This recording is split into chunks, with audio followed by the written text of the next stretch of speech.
সুপ্রিয় নবম শ্রেণীর শিক্ষার্থীরা, তোমাদের জীবন ও জীবিকা প্রশ্ন দেখো। এখানে এগুলো দেখে না, যেমন এখানে আছে উদ্ভাবনী ব্যবসায়িক বিনিয়োগ পরিকল্পনা তৈরি করার জন্য নিচের ধাপগুলো অনুসরণ করো।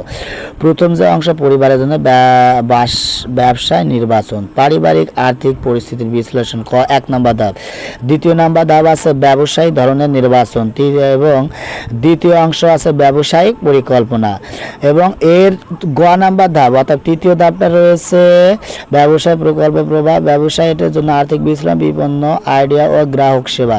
সুপ্রিয় শিক্ষার্থী, তোমরা এখানে এই প্রশ্নটি ভালো করে পড়ে নাও এবং কিছুক্ষণ পর প্রতিটা প্রশ্নের উত্তর হয়তো আমরা দেওয়ার চেষ্টা করব। চ্যানেলটি এজন্য সাবস্ক্রাইব করিয়ে রাখো।